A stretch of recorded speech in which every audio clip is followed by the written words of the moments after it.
नमस्कार बंधुरा ঐশীর মার রান্নাঘরে আপনাদের সবাইকে স্বাগত।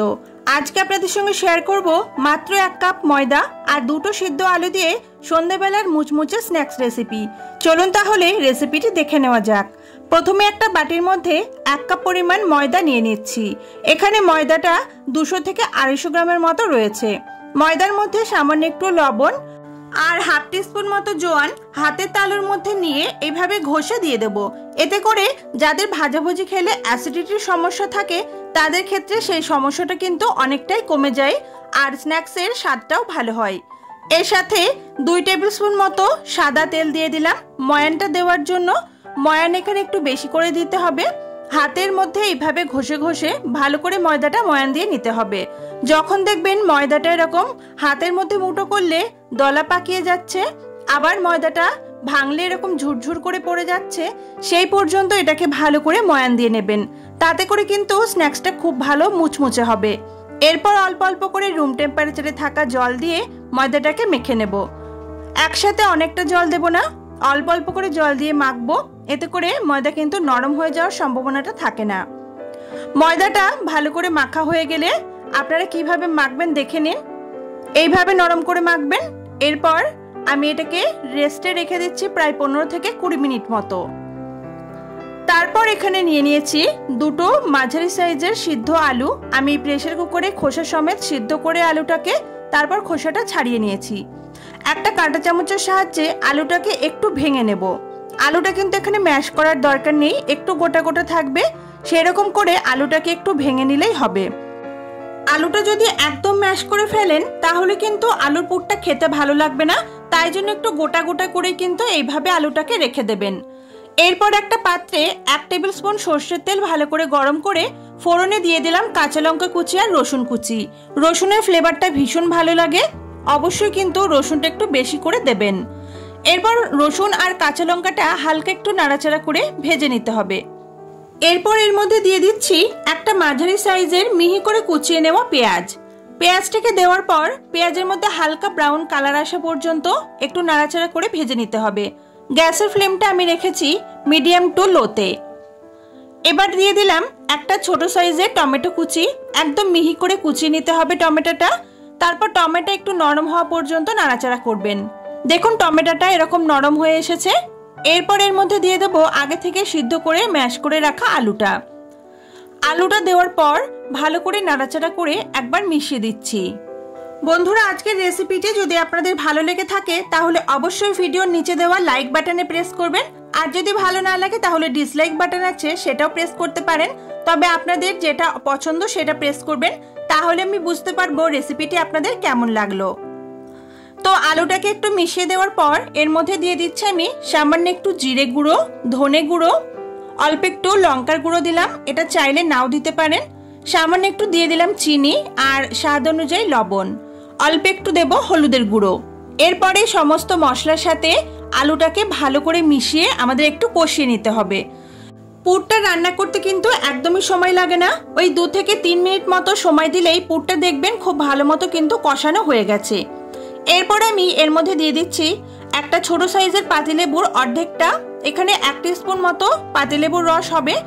আপনাদের কাছে যদি আমচুর পাউডার থাকে তাহলে আমচুর পাউডারও এখানে ব্যবহার করতে পারবেন। এবার গ্যাসের ফ্লেমটা বন্ধ করে নাড়াচাড়া করে মিশিয়ে নিয়ে একটা পাত্রের মধ্যে নামিয়ে পুরটাকে একটু ঠান্ডা করে নিতে হবে। এদিকে যে ময়দাটা মেখে আমি রেস্টে রেখে দিয়েছিলাম সেটা এখন প্রায় 15 মিনিট মতো হয়ে গেছে। আরও একবার হাত দিয়ে ভালো করে ময়দাটাকে মশকে নিলাম। এরপর এই ময়দার থেকেই আমাদের ছোট ছোট করে লেচি করে নিতে হবে। আমি এখানে লুচির থেকেও সামান্য একটু ছোট করে লেচিগুলোকে করে নিচ্ছি। আপনারা কিন্তু স্ন্যাক্সগুলো আরও ছোট কিংবা বড় সাইজের করতে পারেন, এটা আপনাদের নিজেদের পছন্দ মতো করে নেবেন। সব লেচিগুলো করা হয়ে গেলে একটা লেচি নিয়ে 2 হাতের মধ্যে এইভাবে গোল করে নেব, যেমনটা লুচির জন্য গোল করে থাকি। এরপর আমি সামান্য একটু ময়দা এই চপিং বোর্ডের উপর নিয়ে নিলাম। তারপর এটাকে লুচির মতো করে বেলে নিতে হবে। একটু পাতলা করে বেললে স্ন্যাক্সটা কিন্তু ভালো মুচমুচে হয়, তাই একটু পাতলা করে একটা লুচির মতো করে আমি বেলে নিচ্ছি। লুচিটা বেলা হয়ে গেলে এবার আমি এই লুচির একটা পাশে এভাবে 1 চামচ মতো পুর দিয়ে দিলাম। পুরটা দেওয়ার পর আঙুলের সাহায্যে সামান্য একটু জল লুচিটার চারপাশে এইভাবে বুলিয়ে দেব, যাতে এটাকে এইভাবে ফোল্ড করলে ভালো মতো দুই মুখটা আটকে যায়। এরপর আঙুল দিয়ে একটু প্রেস করে মুখটাকে ভালো করে বন্ধ করে দিতে হবে, যাতে ভিতরে পুরটা বাইরে বেরিয়ে না আসতে পারে। এবার আপনারা এইভাবেও স্ন্যাক্সটা রাখতে পারেন, এতেও কিন্তু হবে। আর আমি এখানে একটা ডিজাইন করছি, একটা কাঁটা চামচ দিয়ে এইভাবে করে চারপাশটাতে একটু ডিজাইন করে দিলে স্ন্যাক্সটা দেখতে ভালো লাগবে। এটা সম্পূর্ণ অপশনাল, আপনারা চাইলে করতেও পারেন আবার নাও করতে পারেন। দেখুন এইভাবে করে কিন্তু স্ন্যাক্সগুলো আমাদের বানিয়ে নিতে হবে। আমি আর একটা আপনাদের দেখিয়ে দিচ্ছি।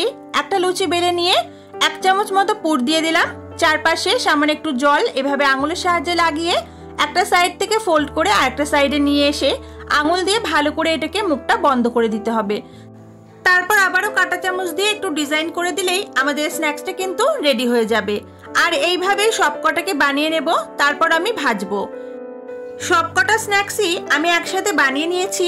এবার এগুলোকে ভেজে নেওয়ার জন্য একটা কড়াইতে বেশ খানিকটা সাদা তেল গরম করতে বসিয়ে দিয়েছিলাম। তেলটাকে যখন গরম করবেন একটু মিডিয়াম গরম করবেন, মানে খুব বেশি তেলটাকে হাই ফ্লেমে গরম করার দরকার নেই। একটু সামান্য অল্প গরম করার পর গ্যাসের ফ্লেমটা মিডিয়ামে রেখে স্ন্যাক্সগুলোকে দিয়ে দেব।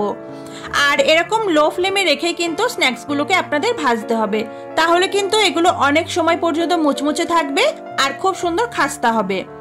ওপর থেকে একটু এইভাবে তেল দিয়ে দেব।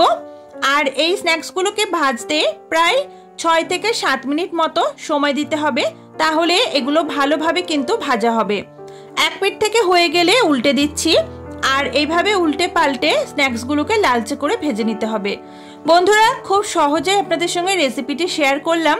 আজকের এই রেসিপিটি আপনাদের কেমন লাগলো অবশ্যই কিন্তু কমেন্ট করে জানাতে ভুলবেন না। বাড়িতে একবার রেসিপিটি ট্রাই করে দেখার অনুরোধ রইল। খেতে কিন্তু ভীষণ সুস্বাদু হয়, অবশ্যই একবার ট্রাই করে দেখবেন। তো দেখুন এখানে আমি আস্তে আস্তে উল্টে পাল্টে বেশ গোল্ডেন ব্রাউন কালার আসা পর্যন্ত এগুলোকে ভেজে নিচ্ছি। আর এগুলো আপনারা খুব বেশি লাল করে ভাজবেন না, তাহলে শক্ত হয়ে যায়। একটু এরকম হালকা ব্রাউন কালার করে ভাজবেন, তাহলে খুব সুন্দর খাস্তা হয়। এবার এগুলোকে আমি তেল ঝরিয়ে ভালোভাবে তুলে নেব। প্রথম ব্যাচের এই স্ন্যাক্সগুলো ভেজে তুলে নেওয়ার পর বাকি যে সমস্ত স্ন্যাক্সগুলো ছিল সেগুলো আমি ভেজে নিয়েছি। আমি মোট 3টে ব্যাচে 5টা করে এই স্ন্যাক্সগুলোকে ভেজে নিয়েছি।